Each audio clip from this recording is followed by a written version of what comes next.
Praise the Lord मित्रांनो, सर्वांना प्रभू येशूच्या नावात सलाम करतो. उद्यापासून तर रविवारपर्यंत मी थोडं बाहेर जाणार आहे, म्हणून मी तुम्हाला आज देवाचं वचन सांगेल. आणि आज माझ्याकडे एक पाळक साहेब पण येऊन गेले. त्या पाळक साहेबांबद्दल पण मी देवाला धन्यवाद देतो. म्हणून आज आम्ही देवाचं वचन ऐकूया, पण प्रार्थना करूया. धन्यवाद माझ्या जिवंत परमेश्वर देवा, तुला मी धन्यवाद देतो प्रभू. तुझे आभार मानतो, स्तुती करतो, तुला मान सन्मान महिमा आणि गौरव देतो परमेश्वर देवा. तू प्रार्थनेची वेळ दिलीस, तुझे मनापासून आभार मानतो परमेश्वर देवा. सर्व काही राजा तुझ्या हातामध्ये समर्पित करतो प्रभू. तू सहाय्य कर आणि तू मदत कर प्रभू देवा. तुझा महिमा होऊ दे आणि तुझा गौरव दे. सर्व आदर मान सन्मान महिमा गौरव प्रभू तुला समर्पित करीत ही प्रार्थना येशू ख्रिस्त माझा प्रभू याच्या गोड प्रिय आणि पवित्र नावात मागतो म्हणतो आहे. आमेन आमेन आमेन. यावेळेस आपण पवित्र शास्त्रामधून याकोबाचे पत्र याचा पहिला अध्याय आणि त्याच्या 12व्या वचनामध्ये आपण वाचूया. त्यामध्ये असं म्हटलेलं आहे, जो मनुष्य परीक्षेत टिकतो तो धन्य, कारण आपणावर प्रीती करणाऱ्यांना प्रभूने देऊ केलेला जीवनाचा मुकुट परीक्षेत उतरल्यावर त्यांना मिळेल. फार सुंदर या ठिकाणी याकोबाने लिहिलेला आहे. याकोब हा परमेश्वराचा शिष्य होता आणि त्याने हे पत्र लिहिलेलं आहे की जो परीक्षेमध्ये टिकतो त्याला परमेश्वर मुकुट देतो. किती सुंदर वचन या ठिकाणी याकोबाने लिहिलेलं आहे. जो परीक्षेमध्ये टिकतो त्याला परमेश्वर मुकुट देतो. फार सुंदर या ठिकाणी लिहिलेलं आहे. जो माणूस परीक्षेत टिकतो तो धन्य. जो माणूस परीक्षेत टिकतो तो धन्य, कारण आपणावर प्रीती करणाऱ्यांना प्रभूने देऊ केलेला जीवनाचा मुकुट परीक्षेत उतरल्यावर त्याला मिळेल. परीक्षेत उतरल्याशिवाय परमेश्वराचा मुकुट मिळणं अशक्य आहे. किती सुंदर वचनामध्ये त्याने लिहितो, परीक्षेमध्ये उतरतो त्यालाच मुकुट मिळतो. आम्ही शाळेमध्ये जातो, पहिलीमध्ये एखादा मुलगा गेला, त्याची परीक्षा होत नाही का? एखादा मुलगा परीक्षेत शाळेमध्ये गेला ना, परीक्षा झाली नाही असं कधी झालंय का? अजिबात नाही. परीक्षेमध्ये जो उत्तीर्ण होतो त्यालाच मुकुट मिळतो. जो परीक्षेमध्ये उत्तीर्ण होतो त्यालाच मुकुट मिळतो. आणि आज आमचं जीवन परीक्षेमधून आम्ही पार करत आहोत. आज आमचं जीवन आम्ही परीक्षेमधून पार करत आहोत. आणि आम्ही संपूर्ण पवित्र शास्त्राचं जर आम्ही अध्ययन केलं तर आम्हाला अशा परीक्षा पाहायला मिळतात की तुम्ही विचार कराल तेवढे थोडे आहेत. ज्यावेळेस परमेश्वराने मनुष्याची निर्मिती केली, आदाम आणि हवेला परमेश्वराने बनवलं, थोडंसं आम्ही बारकाईने विचार करूया की सर्वात आधी परमेश्वराने सृष्टीची निर्मिती केली. सर्वात आधी परमेश्वराने सृष्टीची निर्मिती केली. मग सृष्टीची निर्मिती कशासाठी परमेश्वराने केली? तर परमेश्वराच्या डोक्यामध्ये विचार होता की मनुष्याची निर्मिती करावी. आणि परमेश्वराला काय वाटलं की मनुष्याची निर्मिती करावी? परमेश्वराला काय वाटलं की मनुष्याची निर्मिती करावी? जो देवाचा दूत होता सैतान, तो परमेश्वराची सेवा करत होता, गीत गाऊन परमेश्वराची सेवा करत होता. आणि मग त्याच्या मनामध्ये आलं की मी माझं सिंहासन परमेश्वरासारखं बनवील. आणि जसं त्याच्या मनामध्ये हा विचार आला, त्याला त्या ठिकाणून त्याने परमेश्वराने फेकून दिलं. आता फेकून दिलं, कुठं टाकलं हे काही सांगितलं नाही, परंतु त्याला फेकून दिलं. आणि फेकून दिल्यानंतर मग परमेश्वराने त्यानंतर फार, आता त्याची गिनती नाही, इतके दिवस राहिल्यानंतर परमेश्वराने ठरवलं की आता आपण मनुष्याची निर्मिती करू. मग मनुष्याची निर्मिती केली परमेश्वराला आणि त्याने लगेच मनुष्याची निर्मिती केली का नाही? ही सृष्टी बनवली. त्याच्या आधी परमेश्वराने ही सृष्टी बनवली. आकाश बनवलं, सूर्य बनवला, चंद्र बनवले, तारे बनवले. मग ही सृष्टी निर्माण केली. पशु पक्षी प्राणी अजून झाडं झुडपं हे सगळं परमेश्वराने निर्माण केलं. कारण त्याला माहिती होतं की ज्याला मी निर्माण करणार आहे त्या मनुष्याला त्याची गरज लागणार आहे. त्या मनुष्याला त्याची गरज लागणार आहे. मग त्याने काय केलं? सृष्टी बनवली. पाणी बनवलं, सूर्य बनवला, चंद्र बनवलं, तारे बनवले, पशु पक्षी बनवले. आणि सगळं काही झाल्यानंतर मग शेवटी त्याने मनुष्याला बनवलं. बरं, काय परमेश्वर बोलला आणि मनुष्य झाला का नाही? जसा मूर्तिकार मूर्ती घडवतो, जसा मूर्तिकार मूर्ती घडवतो तसं परमेश्वर उतरला या पृथ्वीवरती. परमेश्वर स्वतः उतरला. त्याने आपल्या हाताने, जसं माझं डोकं आहे तसं त्याने आदाम म्हटलेल्या मनुष्याचं डोकं बनवलं. जसे माझे डोळे आहेत तसे आदाम म्हटलेल्या मनुष्याचे डोळे बनवले. जसा माझं नाक आहे तसं आदाम म्हटलेल्या मनुष्याचं नाक बनवलं. जसे मला कान आहेत तसे आदाम म्हटलेल्या मनुष्याला कान बनवले. जे आहे ते सर्व मनुष्याने आदामामध्ये घडवलं. त्याला मूर्तीप्रमाणे त्याला घडवलं. आणि मग आपला श्वास त्या मनुष्यामध्ये फुंकला. आपला श्वास त्या मनुष्यामध्ये फुंकला. मी अशी कल्पना करतो की परमेश्वर उतरला आणि त्याने आदामाच्या डोक्याला डोकं लावलं, डोळ्याला डोळा लावला, नाकाला नाक लावला, हाताला हात लावला. आणि त्याचं जे मुख असतं त्या मुखामध्ये आपला श्वास परमेश्वराने फुंकला. आपला श्वास परमेश्वराने फुंकला. आणि मग मनुष्य जीवधारी प्राणी झाला. मनुष्य असा जीवधारी नाही झाला तर परमेश्वराचा श्वास त्याच्यामध्ये आहे. आणि माझ्या प्रिय भावनांनो बहिणींनो, तुमच्या आणि माझ्यामध्ये पण परमेश्वराचा श्वास आहे. तुमच्या आणि माझ्यामध्ये पण परमेश्वराचा श्वास आहे.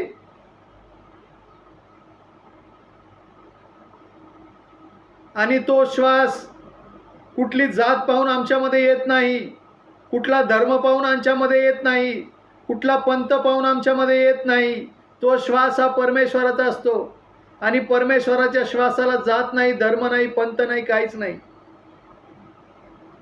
जात आणि धर्म हे मनुष्याने बनवलेले आहेत. ज्यावेळेस मी दवाखान्यामध्ये ॲडमिट होतो त्यावेळेस मला रक्त दिलं. मग मला सांगा, त्या रक्ताची जात कोणती होती? त्या रक्ताचा धर्म कोणता होता? जसं रक्ताला जात नाही, धर्म नाही, तसंही माणसाने माणसासोबत माणसासारखं वागावं. हेच डॉक्टर बाबासाहेब आंबेडकरांनी आम्हाला शिकवलेलं आहे. आणि मग तेच या ठिकाणी लिहिलं, आदामाला परमेश्वराने बनवलं आणि आपला श्वास त्याच्यामध्ये फुंकला. आणि मग त्या आदामाला सांगितलं, 2 प्रकारचे झाडं होते आणि एक झाडाचं फळ खाऊ नको असं आदामाला सांगितलं. निक्षून सांगितलं परमेश्वराने आदामाला की हे जे झाड आहे, मधलं झाड आहे, त्या झाडाचं फळ खाऊ नकोस. आणि अजून एक दुसरं झाड होतं परमेश्वराने बनवलेलं, ते खाण्याला त्याची परवानगी होती परमेश्वराची. अशी 2 झाडं परमेश्वराने बनवली. आणि एका झाडाचं फळ खाऊ नको याची सक्त ताकीद त्याने आदामाला दिली. आणि मग आदाम फिरत होता. मग त्या आदामाने, जो पहिला आदाम होता, त्याने नावं द्यायला सुरुवात केली. सिंह होता, त्याला जोडीदार त्याची पत्नी सिंहीण होती. वाघ होता, त्याला जोडीदार त्याची पत्नी वाघीण होती. घोडा होता, त्याच्या जोडीला घोडी होती. प्रत्येक प्राण्याला कोणीतरी जोडीदार होता. परंतु एकच मनुष्य असा होता का त्याला जोडीदारच कुणी नव्हता. आणि सगळ्यात पहिलं वाईट परमेश्वराला त्या गोष्टीचं वाटलं. सगळ्यात पहिलं वाईट परमेश्वराला त्या गोष्टीचं वाटलं की मनुष्याला मी तर निर्माण केलेलं आहे, त्याला सर्व काही सांगितलेलं आहे, त्याला सर्व काही सांगितलं, त्याने नावं दिली, सगळं दिली, त्याला आज्ञा पण केली की 2 झाडं आहेत त्या एका झाडाचं फळ खाऊ नको. आणि मग परमेश्वराला वाईट वाटलं की मनुष्य एकटा असावा बरे नाही, तर मी त्याला अनुरूप असा एक सहकारी निर्माण करील, मी त्याला अनुरूप असा एक सहकारी निर्माण करील. आणि मग पहिली झोप मनुष्याला जर कुणी लावली असेल तर ती परमेश्वराने लावली. How wonderful thing it is. पहिली झोप मनुष्याला जर कुणी लावली असेल तर परमेश्वराने लावली. त्याला काही इंजेक्शन नाही दिलं परमेश्वराने. परमेश्वर बोलला आणि आदामाला झोप लागली. आणि त्या झोपेमध्ये परमेश्वराने आदामाचं ऑपरेशन केलं. पहिलं ऑपरेशन आदामाचं परमेश्वराने केलं. पहिलं ऑपरेशन आदामाचं परमेश्वराने केलं. आणि त्याच्या छातीमधून त्याने काहीतरी बाहेर काढलं. आणि जसं ते बाहेर काढलं आणि मग त्याला जाग पण परमेश्वराने दिली. आणि जसं त्या स्त्रीला त्याने पाहिलं आणि त्याने म्हटलं की हिला नारी असे म्हणावे कारण हिचा जन्म नरापासून झालेला आहे. How wonderful thing it is. हिला नारी असे म्हणावे कारण हिचा जन्म नरापासून झालेला आहे. आणि मग तिचा जन्म झाला. आणि मग ज्याला परमेश्वराने फेकून दिलं होतं, जो परमेश्वराचं गीत गात होता, स्तुती आराधना करत, त्याला परमेश्वराने फेकून दिलं. कारण त्याच्या मनामध्ये असं आलं की मी परमेश्वराच्या बाजूला आपलं सिंहासन मांडील. आणि मग तो त्या ठिकाणी आला. मी असा प्रामाणिकपणे विचार करतो, कदाचित तो शैतान स्त्रीला बनवण्याच्या आधी आदामाकडे आला पण असेल. असं लिहिलं नाही माझ्या पवित्र शास्त्रामध्ये, पण मी असा विचार करतो की तो आलाही असेल. परंतु आदामाने त्याला अजिबातच भाव नाही दिला. मग ज्यावेळेस त्याने स्त्रीकडं पाहिलं आणि तिने त्याच्याकडं पाहिलं आणि मग त्याने सांगितलं की परमेश्वराने तुम्हाला कोणत्या झाडाचं फळ खाऊ नये, गोष्ट खरी आहे का? आता परमेश्वराने तिला तर काही सांगितलं नव्हतं, परंतु ती मनुष्याच्या हृदयाजवळची होती. म्हणून परमेश्वर मनुष्यासोबत काय बोलत आहे ती हृदयातून ऐकणारी होती. म्हणून तिला सर्व काही माहीत होतं. मग तिला नाही असं नाही आहे, सगळ्या झाडाची फळं खायला सांगितली, परंतु जे मधलं झाड आहे त्या झाडाचं फळ खाऊ नका असं परमेश्वराने आम्हाला सांगितलं. आणि मग तो शैतान स्त्रीला म्हणाला, बरोबर आहे, कारण ज्या दिवशी तुम्ही त्या झाडाचं फळ खाल त्या दिवशी तुम्ही देवासारखे व्हाल. त्या दिवशी तुम्ही मनुष्यासारखे नाही राहणार, तर तुम्ही कुणासारखे राहणार? देवासारखे व्हाल. आणि परमेश्वराने आज्ञा केली होती त्या झाडाचं फळ खाऊ नको, ज्या दिवशी तू खाशील त्या दिवशी तू मरशील. आता मग मला एक विचार करतो, जर त्याच्यामध्ये मरण होतं तर मग परमेश्वराने ते झाड बनवलंच कशाला? त्याच्यामध्ये जर मरण होतं तर ते परमेश्वराने झाड बनवलंच कशाला? जर मरण होतं तर ते झाड बनवलंच कशाला? मी व्यक्तिशः असं विचार करतो की ते झाड मरणासाठी नव्हतं बनवलं, ते जीवनासाठी बनवलं होतं. ते झाड जीवनासाठी बनवलं होतं. परंतु ते आदामाला आणि हव्वेला त्याच वेळेस खायला पाहिजे होतं ज्यावेळेस परमेश्वराने त्याला सांगितलं असतं की जा आदामा, जा आणि त्याचं फळ खा, जा आणि त्या झाडाचं फळ खा. त्याने आपल्या इच्छेने खाल्लं आणि मनुष्यामध्ये मरण आलं. आणि ज्यावेळेस ते स्त्रीने फळ खाल्लं लगेच तिचे डोळे उघडले का? अजिबात नाही. मी असा प्रामाणिकपणे विचार करतो, कदाचित आदम महाशय कुठेतरी बाहेर गेले असतील हिंडा फिरायला.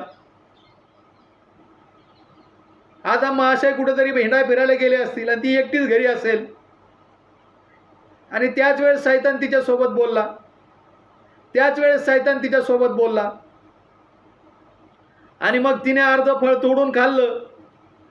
आणि माझ्या पवित्र शास्त्रामध्ये लिहिलं तिने फळ तोडून खाल्लं, त्यावेळी डोळे नाही उघडले. आणि मग मी असा विचार करतो की आदाम महाशय घरी आले हिंडून फिरून, आदाम महाशय हिंडून फिरून घरी आले आणि तिने सांगितलं असेल, असा मी विचार करतो. असं काही पवित्र शास्त्रामध्ये लिहिलं नाही, परंतु मी असा विचार करतो. ती म्हटली असेल माझा भाऊ आलता बरं का मला भेटायला, आणि त्याने मला सांगितलं बरोबर, ते मधलं झाडही मला दाखवलं आणि मला सांगितलं की त्या झाडाचं फळ खा म्हणजे तुम्हाला ज्ञान प्राप्त होईल. आणि मी तर अर्ध तोडून खाल्लंय. मग तुम्ही पहा बा तुम्हाला खायचंय का नाही खायचंय, मग तुम्ही पहा खायचंय का नाही खायचंय. आणि मग काय झालं, आता म्हटलं आता तू खाल्लं तर मग मी काय वाईट केलं, मग मी खाऊन पाहतो. आणि मग ज्यावेळेस त्याने फळ खाल्लं त्यावेळेस दोघांची डोळे उघडले, त्यावेळेस दोघांचे डोळे उघडले, त्यावेळेस दोघांचे डोळे उघडले. आणि मग त्यांना कळालं की आपण नग्न आहोत. Then he came to know that we are naked. आता मला सांगा, कुत्र्याला कपडे आहेत का, मांजरीला कपडे आहेत का, पण ते बरोबर हिंडतेत फिरतेत. परंतु माणसाला तुम्ही उघडं पहा बरं, दिसेल का तुम्हाला कोणी माणूस, अजिबात नाही. कारण मनुष्याने, परमेश्वराने ज्यावेळेस मनुष्याला बनवून त्याला वस्त्र नव्हते, कारण त्याच्या मनामध्ये परमेश्वराचा सहवास होता. आणि ज्यावेळेस त्याने ते त्या झाडाचं फळ खाल्लं त्यावेळेस त्याच्यामध्ये सैतानाने प्रवेश केला आणि त्यावेळेस त्यांचे डोळे उघडले. म्हणजे मनुष्यामध्ये परमेश्वर जो होता तो परमेश्वर बाहेर गेला आणि त्याच्यामध्ये कुणी प्रवेश केला तर सैतानाने प्रवेश केला. आणि मग ज्यावेळेस परमेश्वराला ते कळालं, अरे अरे अरे माणसाने जे नव्हतं करायला पाहिजे तेच केलं. आणि मग सायंकाळच्या वेळेस परमेश्वर आला, मग सायंकाळच्या वेळेस परमेश्वर आला. तो काय येऊन डायरेक्ट आदामाला म्हणाला नाही, आदामा तू फळ का खाल्लंस. परमेश्वर फार शांतपणे संयमाने आदामाशी बोला, आदामा आदामा तू कोठे आहेस, आदामा आदामा तू कोठे आहेस. आल्यानंतर डायरेक्ट विचारलं नाही आदामा कुठे काय, आदामाला हे नाही विचार तू फळ का खाल्लंस. पहिला त्याने प्रश्न विचारला, आदामा आदामा तू कोठे आहेस. त्याने सांगितलं, प्रभूजी मी अमक्या अमक्या झाडाखाली लपलेलो आहे. आणि त्याने काहीतरी तोडलं होतं आणि ते वस्त्र नेसला होता. आणि मग परमेश्वराने विचारलं, ज्या झाडाचं तुला फळ खायला नव्हतं सांगितलं ते झाडाचं फळ तू खाल्लंस का. मी असा विचार करतो, जर आदामाने तिथं कबुली दिली असती, आदामाने जर तिथं कबुली दिली असती, हो प्रभू मी खाल्लं क्षमा कर मला, तर काहीतरी इतिहास वेगळा घडला असता. पण त्याने काय केलं, परमेश्वराला दोष दिला. त्याने कुणाला दोष दिला, त्याने परमेश्वराला दोष दिला. पहा थोडंसं बारकाईने विचार करा माझ्या प्रिय भावांनो बहिणींनो. त्याने सगळ्यात पहिलं परमेश्वराला दोष दिला. जी स्त्री तू मला बनवून दिलीस, जी स्त्री तू मला, म्हणजे पहिला दोष त्याने परमेश्वराला दिला आणि दुसरा दोष त्याने स्त्रीला दिला. जी स्त्री तू मला बनवून दिलीस तिने त्या झाडाचं फळ तोडलं आणि तिने खाल्लं आणि तिच्यानंतर मीही खाल्लं. पहिला दोष कोणाला दिला त्याने, परमेश्वराला दिला. दुसरा दोष कोणाला दिला, बायकोला दिला आणि स्वतःला मोकळंच सोडलं, स्वतःला रिकामच सोडलं. माणूस असंच करतो. तू असं का केलंस, काय करू पाळक साहेब माझ्या बायकोमुळे असं केलं, काय करू पाळक साहेब माझ्या भावामुळे असं केलं, माझ्या, अरे तुझा काहीच दोष नाही, सारं लोकांनीच केलं. आणि तेच आदामाने केलं. काय केलं, बायकोला दोष दिला. मग त्या बायकोला विचारलं, हवे हवे तू काय केलंस. तिने सांगितलं, तो सैतान आला आणि त्याने मला भुरळ घातली आणि मी ते फळ खाल्लं. मग सैतानाला परमेश्वराने विचार तू असं का केलंस. मग परमेश्वराने शाप द्यायला सुरुवात केली. आदामाला शाप दिला, हवेला शाप दिला आणि त्या सैतानाला पण शाप दिला, त्या सैतानाला पण शाप दिला. आणि मग माणसाची निर्मिती झाली, त्याची मुलं झाली, त्या मुलाने त्या आदामासारखंच केलं. त्याच्यानंतर मोठे प्रसंग घडले आणि मग परमेश्वराचं वचन मनुष्यामध्ये राहिलं नाही आणि मग त्याने मनुष्याला संपवण्याचं ठरवलं आणि मोठं वादळ परमेश्वराने पाठवलं आणि एका माणसाला परमेश्वराने निवडलं.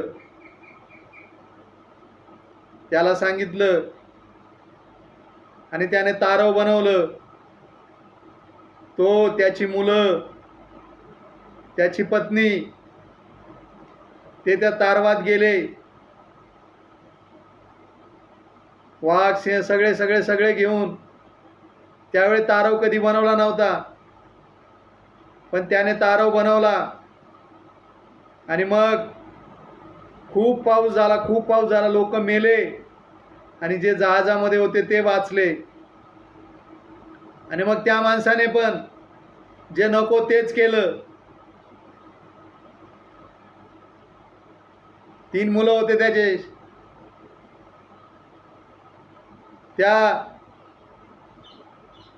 तोही दारू पिला आणि उघडा नागडा पडला.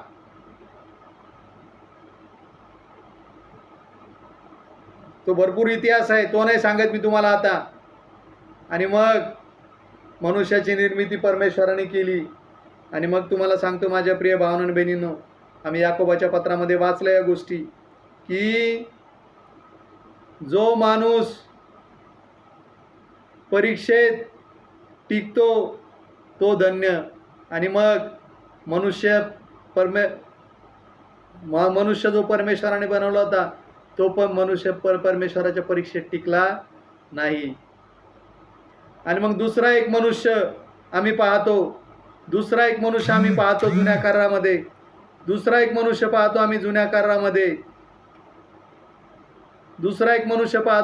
करारामध्ये.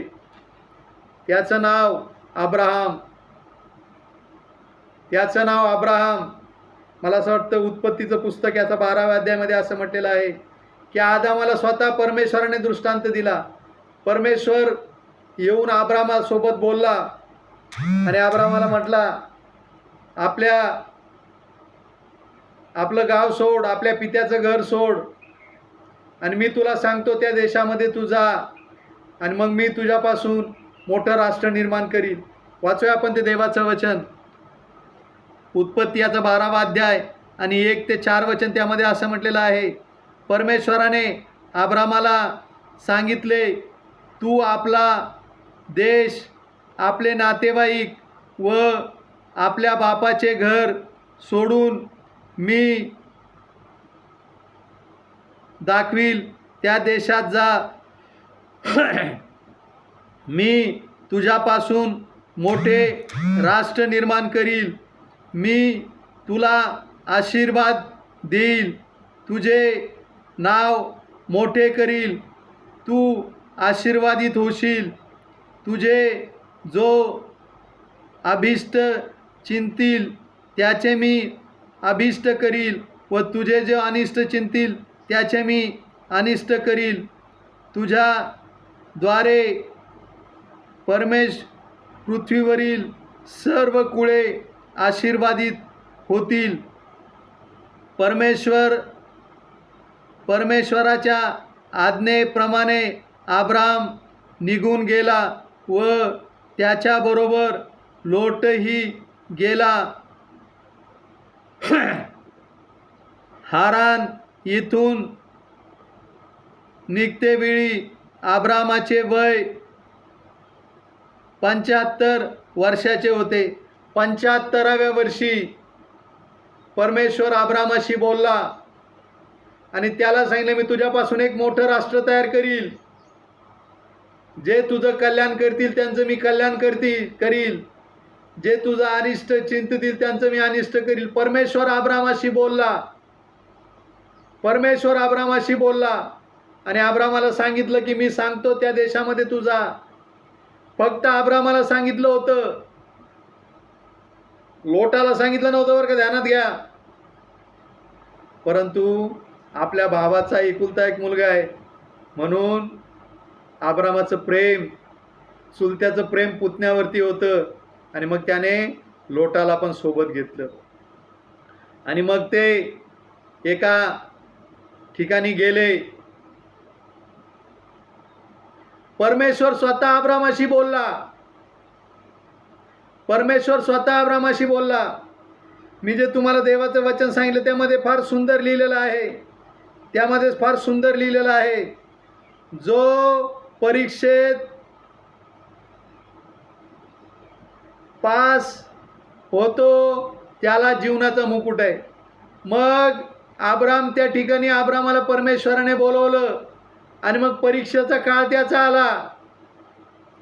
त्यावेळेस अब्रामाने काय सांगितलं आपल्या बायकोला, आपण ज्या देशामध्ये जात आहोत ना, असं नको सांगू तू माझी बायको आहेस. पहा, हा अब्रामाच्या परीक्षेचा पिरियड होता. हा अब्रामाच्या परीक्षेचा पिरियड होता माझ्या प्रिय भावनाने बहिणींनो. हा अब्रामाच्या परीक्षेचा पिरियड होता माझ्या प्रिय भावनाने बहिणींनो. आणि अब्राम तिथं नापास झाला. त्याने बायकोला सांगितलं, असं नको सांगू तू माझी बायको आहेस. जर तू सांगितलं तू माझी बायको आहेस तर ते लोक मला मारून टाकतील आणि तुझ्यासोबत लग्न करतील. तो राजा मला मारून टाकेल आणि तुझ्यासोबत लग्न करील. म्हणजे त्या अब्रामाचा त्या राजावर परमेश्वरापेक्षा जास्त भरोसा होता. त्या राजावर परमेश्वरापेक्षा जास्त भरोसा होता. आणि माझ्या परमेश्वराचं वचन सांगतं, मनुष्यावरती भाव ठेवण्यापेक्षा परमेश्वराला शरण जा. त्याचा भाव कुणावरती होता? त्या माणसावरती होता. आजही आमच्या जगात जीवनामध्ये काय आहे, आम्ही माणसावरती भाव ठेवतो, परमेश्वरावरती भाव ठेवत नाही. आम्ही माणसावरती भाव ठेवतो, परमेश्वरावरती भाव ठेवत नाही. आम्ही माणसावरती भाव ठेवतो, परमेश्वरावरती भाव ठेवत नाही. आणि तेच अब्रामाच्या जीवनामध्ये झालं. तेच अब्रामाच्या जीवनामध्ये झालं. त्याने काय सांगितलं? सारेला सांगितलं,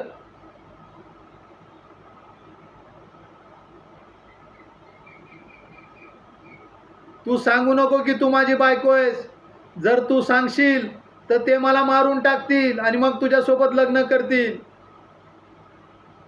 त्याला मारण्यासाठी परमेश्वराने त्याच्या देशातून बाहेर काढलं होतं का? म्हणजे त्याचा राजावरती विश्वास होता पण परमेश्वरावरती विश्वास नव्हता. त्याचा राजावरती विश्वास होता पण परमेश्वरावरती विश्वास नव्हता. आणि मग तिने सांगितलं की, तिने काही सांगितलं नाही.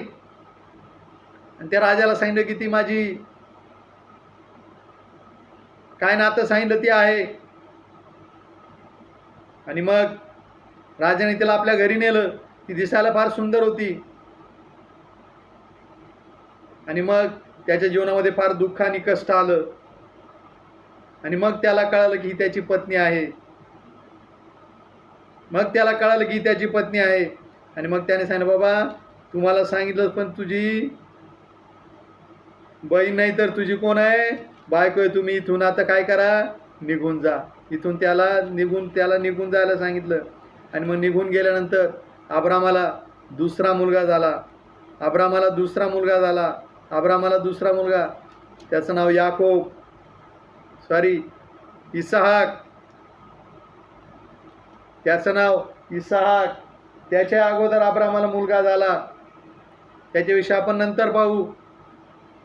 पण नंतर अब्रामाला इसहाक झाला. आणि मग ज्यावेळेस इसहाक झाला अब्रामाला फार आनंद झाला. त्याची पत्नी वयाच्या पार झाली होती. आणि परमेश्वराने सांगितलं होतं, परमेश्वराने दर्शन देऊन अब्रामाला सांगितलं, ज्यावेळेस मी पुन्हा येईल त्यावेळेस तुला मुलगा होईल. आणि ती हसली. ती काय झाली? हसली. सारा हसली. आणि जशी सारा हसली ते परमेश्वराने पाहिलं. सारे तू का हसलीस? आणि ती म्हटली, नाही मी नाही हसले. परमेश्वर आमची प्रत्येक गोष्ट पाहत असतो माझ्या प्रिय भावनांनो बहिणींनो. परमेश्वर आमची प्रत्येक गोष्ट पाहत असतो माझ्या प्रिय भावनांनो बहिणींनो. परमेश्वर आमची प्रत्येक गोष्ट पाहत असतो माझ्या प्रिय भावांनो बहिणींनो. आणि मग त्याला इसाहाक झाला. म्हणजे इसाहाक झाला, अब्रामाचा फार जीव होता इसाकावरती, ते परमेश्वराने पाहिलं. आणि परमेश्वराने अब्रामाला सांगितलं, तू एक काम कर, अमक्या अमक्या ठिकाणी जा आणि तुझा एकुलता एक पुत्र इसाहाक याचं अर्पण तू माझ्यासाठी कर. अर्पण कर म्हणजे काय कर, तलवारीने त्याचं शिर कापून टाक. बाप रे. आम्ही पाहतो, मला असं वाटतं उत्पत्तीचं पुस्तक याचा 22वा अध्याय आणि त्याच्या 7 वचनापासून तर त्याच्या पुढील वचनामध्ये असं म्हटलेलं आहे, तेव्हा इसाकाने आपला बाप अब्राहाम याला म्हटले, बाबा. तो म्हणाला, काय म्हणतोस बाळा? त्याने म्हटले, पहा, विस्तव व लाकडे आहेत, पण होमार्पणासाठी कोकरा कोठे आहे? होमार्पणासाठी कोकरा कोठे आहे? त्यावेळेस अब्रामाने उत्तर दिलं की परमेश्वर पाहून देईल. काय? परमेश्वर पाहून देईल. आणि ज्यावेळेस त्यांना त्या ठिकाणी जायचं होतं, तर अब्रामाचे सेवक पण होते, दास पण होते. त्या दासांना अब्रामाने खाली ठेवलं आणि फक्त आपल्या पुत्राला घेतलं आणि त्या ठिकाणी अब्राम गेला. आणि ज्यावेळेस गेला तर का असं सहज गेला? थोडंसं मी ज्यावेळेस पवित्र शास्त्र वाचतो ना माझ्या प्रिय भावना बहिणींनो, फार बारकाईने वाचतो. फार बारकाईने वाचतो. विचार करा, अब्राम त्याला त्या ठिकाणी घेऊन गेला. अब्राम त्याला त्या ठिकाणी घेऊन गेला. अब्राम त्याला त्या ठिकाणी घेऊन गेला. आणि ज्यावेळेस इसाकाला अर्पण करायचं, तर गेला लगेच कापला असं झालं का? अजिबात नाही. त्याचे हात बांधले असतील अब्रामाने. मग विचार करा, डोकं शांत ठेवून, कसे हात त्याचे बांधले असतील, कसे पाय त्याचे बांधले असतील, कसं तोंड त्याचं बांधलं असेल त्याने. कारण तो ओरडला असताना, म्हणून त्याने सगळ्यात पहिलं त्याचं तोंड बांधलं असेल. सगळ्यात पहिलं त्याचं तोंड बांधलं असेल. आणि मग त्याला त्या ठिकाणी झोपवलं. आधी ते ज्या वस्तू होत्या त्या टाकल्या आणि वर त्याला झोपवलं. आणि मग तलवार घेऊन अब्राम त्याला मारणार. तोच परमेश्वर म्हणाला, अब्रामा, अब्रामा. त्याने म्हटलं, काय प्रभू? आपला हात आवर. आणि मग जे कोकरू होतं ते कोकरू परमेश्वराने अब्रामाला दिलं. आणि मग त्या इसाहाकाच्या ऐवजी त्या कोकराचं अर्पण केलं. आणि ते कोकरू होतं स्वतः प्रभू येशू ख्रिस्त. ते कोकरू होतं स्वतः प्रभू येशू ख्रिस्त. ते कोकरू होतं स्वतः प्रभू येशू ख्रिस्त. ते कोकरू होतं स्वतः प्रभू येशू ख्रिस्त. माझ्या प्रिय भावांनो आणि बहिणींनो, या परीक्षेमध्ये अब्राहम उत्तीर्ण झाला. ही जी दुसरी परीक्षा झाली, त्या परीक्षेमध्ये अब्राहम उत्तीर्ण झाला. ही जी दुसरी परीक्षा झाली, त्या परीक्षेमध्ये अब्राहम उत्तीर्ण झाला. आणि मग परमेश्वराला त्याचा आनंद झाला. आणि मग पुन्हा परमेश्वराने इस्रायल लोकांना त्या देशातून बाहेर काढलं. इस्रायल लोकांना त्या देशातून बाहेर काढलं. आणि आम्ही पाहतो, दुसरे शमूएल याचा 8वा अध्याय आणि त्याच्या 4 वचनापासून पुढे, 8वा अध्याय त्याच्या 4 वचनापासून पुढे आम्ही पाहतो की नंतर इस्रायलाचे सर्व वडीलजण येऊन रामा येथे शमूएलाकडे आले. ते त्याला म्हणाले, पहा, आता तुम्ही वृद्ध झाला आहात आणि तुमच्या मार्गाने तुमचे पुत्र चालत नाहीत. तर आता इतर सर्व राष्ट्रांप्रमाणे आमच्या न्यायनिवाडा करण्यासाठी आम्हाला एक राजा नेमा. म्हणजे ते इस्रायलचे लोक शमूएलाकडे आले आणि शमूएलाला काय म्हटले, तुझी मुलं तुझ्याप्रमाणे वागत नाहीत, तुझ्याप्रमाणे राहत नाहीत, तर मग एक काम कर, आमच्यासाठी राजा नेम, कुणीतरी आमच्यासाठी कुणीतरी राजा नेम. आणि तुम्हाला सांगतो, शमूएलाला याचं फार वाईट वाटलं. आता शमूएलाला वाईट वाटलं हे मी कशावरून सांगतो, कारण ज्यावेळेस परमेश्वराने त्याच्याशी बोलला त्यावेळेस परमेश्वर शमूएलाला म्हटला, अजिबात वाईट वाटून घेऊ नकोस. पुढच्या वचनामध्ये आपण पाहतो, परमेश्वर शमूएलास म्हटला, अजिबात वाईट वाटून घेऊ नको, त्याने तुला नाही तर स्वतः मला नाकारलेलं आहे. आणि मग त्याने सांगितलं, एक काम कर, त्यांना एक राजा बनवून दे. आणि मग तो राजा कोण होता? शाऊल नावाचा राजा होता. आणि मग त्या शाऊलाला त्यांनी राजा केलं.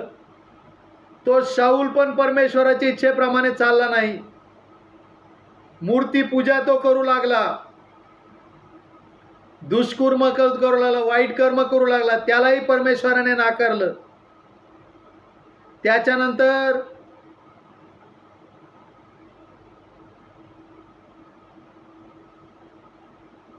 शाऊलानंतर शाऊलानंतर परमेश्वराने राजा म्हणून नियुक्त केलं.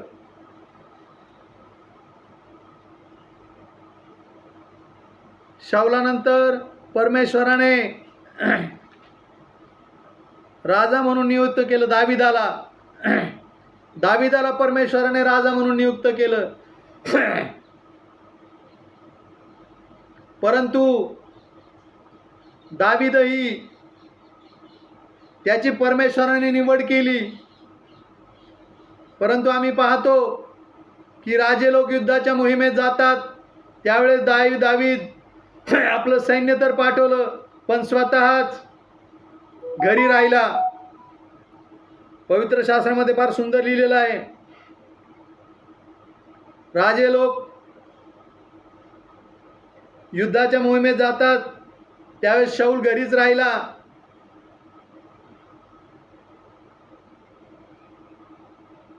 आणि सायंकाळच्या वेळी आपल्या घरावरून हिंडू फिरू लागला आणि त्याने पाहिले की एक स्त्री आंघोळ करत आहे. आणि त्याने तिच्याकडं पाहिलं आणि त्याचं मन तिच्यावरती गेलं. आणि त्याचे जे सेवक त्याला सांगितलं, ती स्त्री कोण आहे पहा. आणि ते तिला घेऊन आले आणि तिच्यासोबत त्याने दुष्कर्म केलं. त्याने तिच्यासोबत दुष्कर्म केलं. त्याने तिच्यासोबत दुष्कर्म केलं.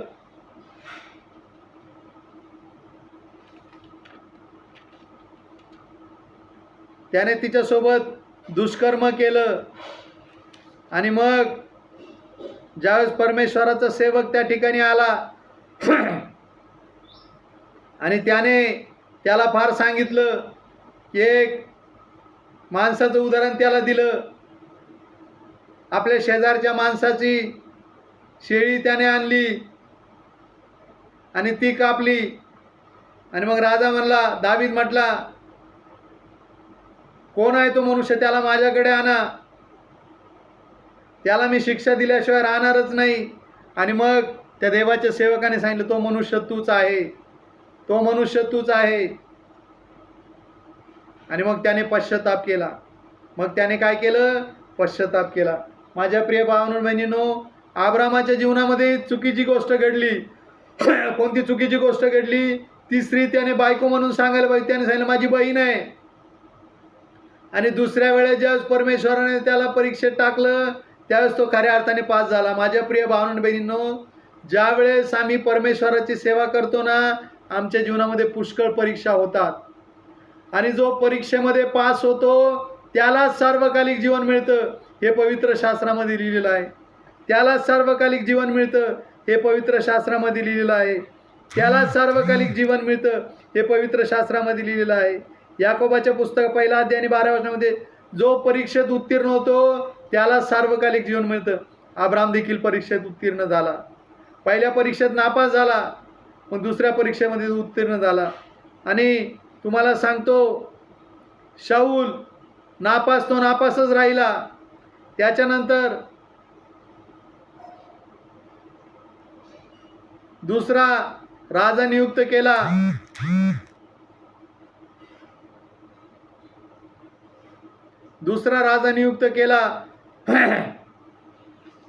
दुसरा राजा परमेश्वराने नियुक्त केला आणि तो देखील परमेश्वराच्या परीक्षेमध्ये अनुत्तीर्ण राहिला.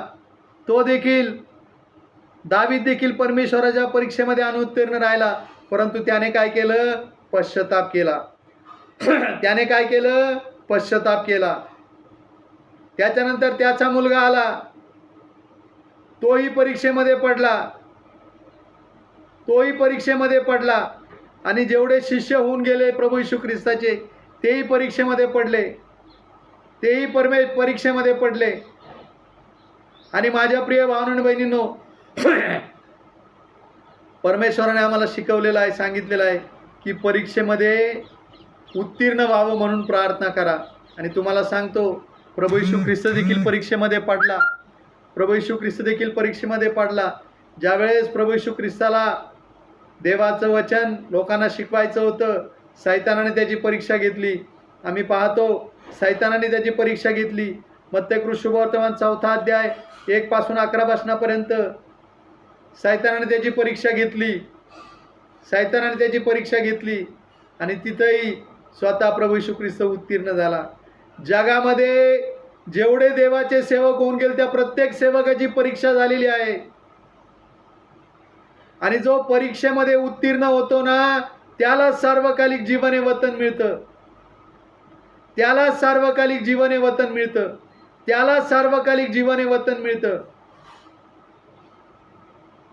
परीक्षेमध्ये उत्तीर्ण झालेला फक्त एकच माणूस आहे आणि त्याचं नाव आहे प्रभू येशू ख्रिस्त. सैतानाने त्याची परीक्षा घेतली.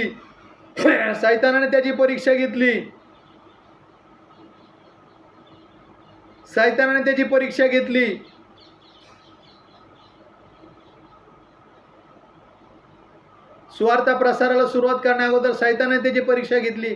आम्ही पाहतो मत्तई 4 अध्याय 1 ते 11 वचनामध्ये.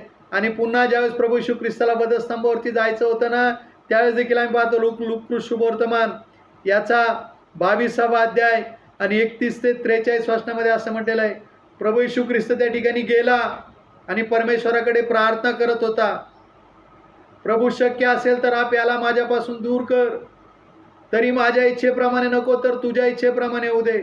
मग तो कोणता प्याला होता? बरेच लोक सांगतात, बऱ्याच लोकांचं मी देवाचं वचन ऐकत असतो आणि ते म्हणतात की जो वधस्तंभाचा प्याला होता तो प्रभू येशू ख्रिस्त म्हणत होता माझ्यापासून दूर कर. अजिबात नाही माझ्या प्रिय भावांनो. त्याने कोणता प्याला दूर करायला सांगितला होता? तर ज्यावेळेस प्रभू येशू ख्रिस्त वधस्तंभावरती गेला त्यावेळेस प्रभू येशू ख्रिस्ताने एक शब्द उच्चारला, एलोही एलोही लामा सबक्तनी, म्हणजे माझ्या देवा तू माझा त्याग का केलास? आणि कुठं त्याग केला होता? ज्यावेळेस प्रभू येशू ख्रिस्त वधस्तंभावरती गेला ना, आमचं सर्व पाप, तुमचं पाप, माझं पाप, या जगातल्या प्रत्येक माणसाचं पाप, संपूर्ण जगाचं पाप, आदामाचं पाप, हवेचं पाप, अब्रामाचं पाप, इसाकाचं पाप, जगात जेवढे लोक होऊन गेले त्या सर्वांचं पाप, तुमचं पाप, माझं पाप कुणावरती घातलं? प्रभू येशू ख्रिस्तावरती घातलं परमेश्वराने. आणि मग विचार करा, एवढं संपूर्ण जगाचं पाप घेणं सोपी गोष्ट होती का? तुम्हाला सांगतो, मला असं वाटतं मत्तेकृत शुभवर्तमान 27 अध्याय आणि त्याच्या 45 पासून 46 वचनामध्ये लिहिलेलं आहे, 22 अध्याय आणि 39 ते 46 वचनामध्ये लिहिलेलं आहे की त्याचा घाम रक्तासारखा खाली पडत होता म्हणजे ज्यावेळेस तो प्रार्थना करत होता त्यावेळेस प्रभू येशू ख्रिस्ताला कळत होतं की माझा परमेश्वर माझा हात त्यावेळेस सोडून देणार आहे. त्यावेळेस प्रभू येशू ख्रिस्ताला माहिती होतं की माझा परमेश्वर ज्यावेळेस मी या जगाचं पाप माझ्यावरती घेईल, माझ्या हातामध्ये खेळ ठोकले जातील, याचं प्रभू येशू ख्रिस्ताला वाईट वाटत नव्हतं. त्याच्या डोक्यामध्ये काट्याचा मुकुट घातली याचं प्रभू येशू ख्रिस्ताला वाईट वाटत नव्हतं. त्याच्या तोंडात फटके मारले जातील याचं प्रभू येशू ख्रिस्ताला वाईट वाटत नव्हतं. जे काही होतं या जगामध्ये त्याचं प्रभू येशू ख्रिस्ताला अजिबात वाईट वाटत नव्हतं. माझ्या प्रिय भावना बहिणी, अजिबात वाईट वाटत नव्हतं. त्याला वाईट कोणतं वाटत होतं की ज्यावेळेस या संपूर्ण जगाचं पाप माझ्यावरती पडेल त्यावेळेस माझा देव माझा हात सोडून जाईल. त्यावेळेस माझा देव माझा हात सोडून जाईल. त्यावेळेस माझा देव माझा हात सोडून जाईल याचं प्रभू येशू ख्रिस्ताला वाईट वाटत होतं. म्हणून जसा घाम पडावा तसं रक्त त्याच्या शरीरातून पडत होतं आणि इतकं भयानक रक्त त्या ठिकाणी पडलं. कदाचित प्रभू येशू ख्रिस्त वधस्तंभाऐवजी त्याच ठिकाणी मेला असता, त्याच ठिकाणी मेला असता. म्हणून देवदूतांनी येऊन त्याला मदत केली. देवदूतांनी येऊन त्याला मदत केली. देवदूतांनी येऊन त्याला मदत केली. आणि मग प्रभू येशू ख्रिस्त वधस्तंभावरती गेला. आणि तुम्हाला सांगतो ज्यावेळेस प्रभू येशू ख्रिस्ताने संपूर्ण जगाचं पाप आपल्यावरती घेतलं त्यावेळेस प्रभू येशू ख्रिस्ताने एक शब्द उच्चारला, एलोई एलोई लामा सबकतनी, म्हणजे माझ्या देवा तू माझा त्याग का केलास. माझ्या प्रिय भावना बहिणींनो, आणि तेच मी या देवाच्या वचनामध्ये वाचलं. याकोबाच्या पुस्तकामध्ये 1 अध्याय आणि 12 वचनामध्ये म्हटलेलं आहे, परीक्षेत आम्ही सांभाळा, परीक्षेत पडू नये म्हणून सांभाळा. आणि या परीक्षेमध्ये उत्तीर्ण होण्यासाठी आम्हाला कोण मदत करतो? आमचा प्रभू येशू ख्रिस्त. बरेच लोक म्हणतात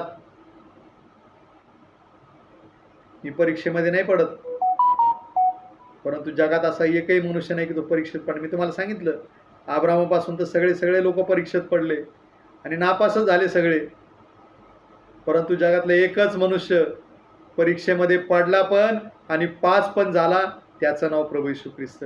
म्हणून प्रत्येक गोष्टीमध्ये आपली गरज प्रभू येशू ख्रिस्ताला सांगा. आपली गरज प्रभू येशू ख्रिस्ताला सांगा. आपली अडचण प्रभू येशू ख्रिस्ताला सांगा. आपली समस्या प्रभू येशू ख्रिस्ताला सांगा. आपला प्रॉब्लेम प्रभू येशू ख्रिस्ताला सांगा. आपली प्रत्येक गोष्ट प्रभू येशू ख्रिस्ताला सांगा. तुमची कुठलीही गरज असू द्या माझ्या प्रिय भावना बहिणींनो, तुमची कुठली अडचण असू द्या माझ्या प्रिय भावना बहिणींनो, एकदा तर प्रभू येशू ख्रिस्ताला सांगून पहा. Taste and see that the Lord is good. Taste and see. Taste म्हणजे पहा. Taste and see. परमेश्वर चांगला आहे. अनुभव पहा आणि अनुभव घ्या की परमेश्वर किती चांगला आहे. परमेश्वर किती चांगला आहे याचा अनुभव घेऊन पहा. मी स्वतः त्याचा अनुभव घेतलेला आहे. मी स्वतः त्याचा अनुभव घेतलेला आहे.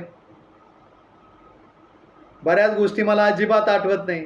त्या अपघातानंतर मला काही कळत नव्हतं, परंतु मला फक्त एक गोष्ट कळते, म्हणजे माझ्या देवाचं वचन. ते माझ्या जीवनामध्ये पक्क प्रभू येशू ख्रिस्ताने साबित करून ठेवलेलं आहे. कारण मला माहिती आहे मी कुठल्या माणसाची सेवा करत नाही, मी माझ्या जिवंत परमेश्वराची सेवा करतो. मी माझ्या जिवंत परमेश्वराची सेवा करतो. मी माझ्या जिवंत परमेश्वराची सेवा करतो. म्हणून परीक्षेत पडू नये म्हणून प्रभू येशू ख्रिस्ताकडे प्रार्थना करा. बरेच लोक म्हणतात आम्ही काय परीक्षेत पडत नाही. असा जगात एकही माणूस नाही की तो सैतान त्याला परीक्षेत पाडत नाही. कोणत्या ना कोणत्या मार्गाने सैतान परीक्षेत पाडतोच, परंतु त्यासाठी आम्ही काय केलं पाहिजे? प्रार्थना केली पाहिजे. प्रार्थना केली पाहिजे. आणि फार सुंदर म्हटलेलं आहे, प्रार्थना ही जीवन, प्रार्थना ही जय, जीने के लिए नियम ये है. प्रार्थना ही जीवन, प्रार्थना ही जय जीने के लिए नियम ये है. प्रत्येक गोष्टीसाठी प्रार्थना करा माझ्या प्रिय भावांनो. प्रत्येक गोष्टीसाठी प्रार्थना करा. चला आज आपण डोळे बंद करू आणि प्रार्थना करूया. धन्यवाद माझ्या जिवंत परमेश्वर देवा, तुला मी धन्यवाद देतो प्रभू, तुझे आभार मानतो, स्तुती करतो राजा, तुला मान सन्मान महिमा आणि गौरव देतो प्रभू. तू ही प्रार्थनेची वेळ दिलीस, तुझ्या मनापासून खूप खूप खूप आभार मानतो. ज्यांनी ज्यांनी तुझं वचन ऐकलं प्रभू त्यांच्या जीवनात कार्य कर. ज्यांनी ज्यांनी तुझं वचन ऐकलं प्रभू त्यांच्या जीवनात कार्य कर. तुझा महिमा होऊ दे आणि तुझा गौरव दे प्रभू. तुझा महिमा होऊ दे आणि तुझा गौरव दे.